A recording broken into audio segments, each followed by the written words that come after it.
Hey les roulettes day! Aujourd'hui, je vous parle de ma toute nouvelle game qui start dans pas long. Là, je vous parle de ça.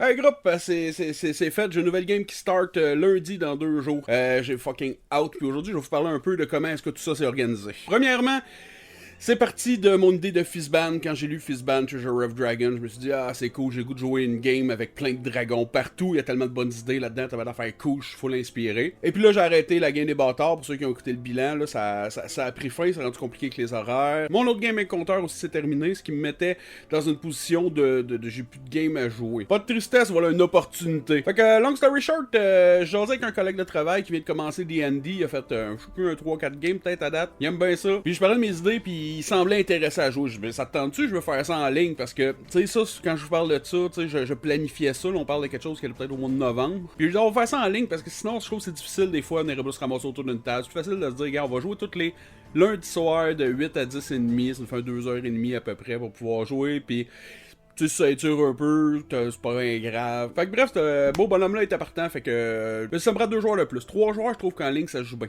D'autres systèmes, c'est mieux en ligne des fois quand il y a moins de monde, mais à Donjon Dragon, je trouve que 3 joueurs, c'est un beau chiffre pour jouer en ligne. Fait que j'ai demandé à mon ancien DM s'il embarquait, il a dit oui, puis il y a un autre chum. Ouais, fait que là, hey, cool, on est 3 chums de gars qui se connaissent pas.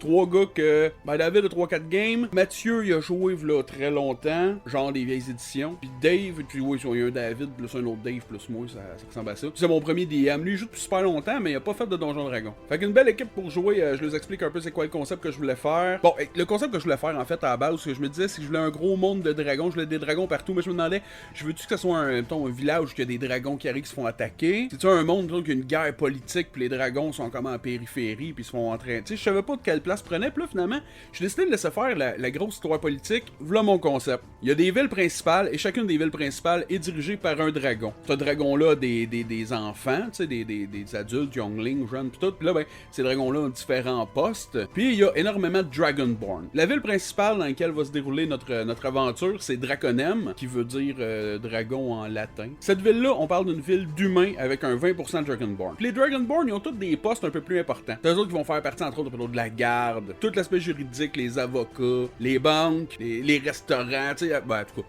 Bref, tout ce qui est poste un peu plus important dans la ville, c'est les Dragonborn. Puis les Dragonborn, eux autres, sont un peu arrogants, sont un peu fraîchiers. Ils sont pas toutes, mais tu sais, clairement, eux autres, c'est des descendants de dragons, puis ils en sont fiers. Puis les humains, tu sais, il y en a qui les aiment, il y en a qui les aiment pas, mais en arrière, ils savent qu'ils pourraient tous leur péter à la gueule assez facilement. Je m'étais assis avec mes joueurs en session 0, puis je les ai demandé, y a-t-il des affaires que vous avez le goût qu'on ajoute sans map? J'aime ça construire ça avec les joueurs. Tu sais, j'avais fait juste la base de la map avec quelques villes. J'ai dit, y a-t-il des affaires, des légendes ou des trucs qui peuvent se passer? Il y en a un alta qui m'a dit, ça serait le fun que les jeux de hasard soient bannis, que ce soit pas légal. Fait que là, je me suis imaginé que les Dragonborn, en fait, eux, ils ont un problème de t'es pas game. Ils ont bien tendance à faire des compétitions, à savoir qui c'est qui pisse le plus loin. Puis de fil en aiguille, ça l'a emmené des espèces de problèmes de jeux de hasard. Puis ça grosso modo, ça foutait un peu le bordel, là, parce que là, ils étaient tout en train de faire des courses de chiens cachés dans les ruelles au lieu de faire leur job. Fait qu'à un moment donné, les grands dragons se sont rassemblés puis ont décidé que les jeux de hasard c'était terminé. Ils ont construit un colisée dans la ville principale, là, à Draconem, puis c'est là que ça se passe. Il y en a une moitié que c'est un casino, puis l'autre moitié, ça va être un jeu genre le Blood Ball dont j'ai entendu parler par 2 amis, entre autres. Là, ça restera pas ça. J'ai envie de créer peut-être un système, faire un jeu ou fouiller sur internet, je sais qu'il y en a qui existent, faire une espèce de sport, tu sais, genre un football qu'on se tape sa gueule. Quelque chose genre là. Puis la magie dans l'univers qu'on va jouer est réservée aux dragons. Les dragons font de la magie et ils peuvent donner des dons de magie à des gens. Si jamais, ce qui est le cas de certains de mes joueurs, ils ont de la magie parce qu'ils vénèrent un autre dieu, ou qui en ont appris à manipuler les arcanes, ben là, habituellement, il faut que soit qu'il y ait un dragon qui leur ait donné le droit, ou qu'il se fasse jamais pogner. Ce que je dis aux gars, c'est, tu sais, si ce que t'es capable de faire, c'est serviteur invisible, t'aider à faire la vaisselle, pense pas que tu vas faire chier personne. Mais si tu pratiques à faire des fireballs dans le bois, là, peut-être que ça peut être plus problématique. Fait que cette espèce d'état-là politique qui est mis en place, c'est quelque chose où tout va bien. Il n'y a pas nécessairement de problème. Les joueurs vont être emmenés à aller à Draconem. Dans le fond, la game va commencer pendant qu'ils se baladent, comme ça, en ville, puis qu'ils apprennent à faire connaissance ensemble. On a jasé en session 0, je lui ai dit que le concept de son tour et 3 d'une taverne, puis il faut qu'ils s'entraînent, puis on trouve les raisons. J'aime pas ça. On en a jasé d'avance là, de pourquoi ils se connaissent, puis qu'ils sont des copains là, dans la ville. Là, ils vont être contents de se promener ensemble. Puis là, il va se passer de quoi? C'est comme ça que la première session va commencer. Je vous présente mon livre de notes, cadeau de ma petite femme que j'ai eu à Noël l'année passée. Puis j'attendais d'avoir quelque chose d'important à écrire dedans. Puis là, ben, c'est maintenant que ça se passe. Donc, avant de jaser avec mes joueurs, je vais commencer par écrire le nom de tous les dragons. En fait, j'ai marqué, mettons ici, ma page, c'est tous mes dragons métalliques. Là, j'ai écrit Dragon d'or, loyal bon, ancien, c'est le roi de Draconem. Parce que là, je les ai toutes donné des villes, puis je les ai mis sur la map. Puis après ça, j'ai fait, pour trouver les noms, j'ai fait quelque chose que j'aime faire, là, c'est ma manière facile, le fun de faire ça, c'est, j'ai besoin du nom de Dragon d'or, ben je m'en vais dans Google Traduction, j'écris Gold, puis là, je le traduis en plein de langues. Puis là, à un moment donné, je suis tombé sur une langue qui s'appelait Aurum. Ben, je trouve que ça sonne bien, Aurum. Et voilà, c'est le nom du dragon. Parenthèse, Saphir. T'as beau le traduire toutes les langues, là, c'est Saphira, il y a un PH, un F, deux R, c'est pas mal, sonne pas mal tout le temps pareil. Mon dragon de Saphir s'appelle Sapiro, parce que probablement qu'après 38 noms, à un moment donné, j'ai pris celle-là, parce que... À un moment donné, faut pas ça d'autre chose, hein. Fait que là-dedans, j'ai tous les dragons que j'avais envie de mettre dans Quest, ils ont tous leur nom, leur alignement, où c'est qu'ils habitent, l'information un peu de comment ils se comportent, c'est quoi qu'ils aiment, c'est quoi qu'ils aiment pas. Après ça, j'ai la description... Après ça, j'ai la description de mes trois joueurs, les trois personnages. Dave va jouer Altas Waritas. On va l'appeler Altas à Star. Donc, c'est un Dragonborn vert du collège de l'éloquence. Puis lui, il est gérant de joueurs. C'est ça qu'il fait dans la vie. Il se promène puis il essaie de trouver des nouveaux joueurs à gérer pour les games, pour jouer le sport. Tinnitus, Dragonborn blanc, monk, ascendant de dragon, vingtaine d'années, il vient de quitter son monastère, puis il vénère un autre dieu.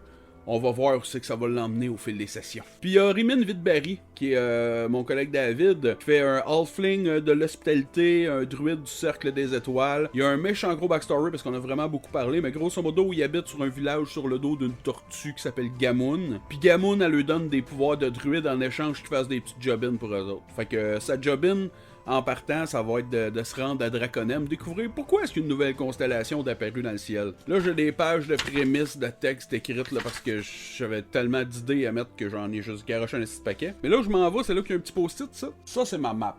Je pense que je vais juste la mettre, là, ça va être moins compliqué. La map, ce que j'ai faite, c'est pour éviter de trop mêler mes joueurs en leur garochant de map avec trop de stock, puis moi aussi me donner toute la job de faire ça, puis ça servira peut-être à rien. Je suis parti d'une map que j'ai faite vide, j'ai rajouté une coupe de villes dessus, j'ai assigné les dragons comme j'ai dit tantôt, j'ai ajouté un coin de volcan, un puits sans fond que les joueurs avaient. Ça serait le fun, il y a un trou, pas de fond quelque part, rajoute ça sur la map, mis le nom des quelques régions, puis j'arrête ça là. Chaque square, c'est une journée de marche, une journée de cheval. Puis à mesure que les joueurs vont découvrir des endroits sans map, je vais les ajouter, puis je vais leur montrer. Comme ça, ils vont voir la map se développer, puis si jamais ils ont des idées ou quelque chose, ça se rajoute bien. C'est un peu ça aussi que je vais faire par rapport à la ville.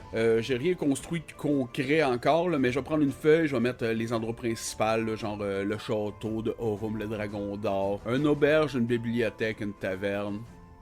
Puis le jour que les joueurs ont dit, y a-tu un herboriste? Je me dis, fais un jet de survival pour essayer de trouver ça, ou informe-toi. Et puis là, quand il la trouve, pop, je la rajoute sur la map.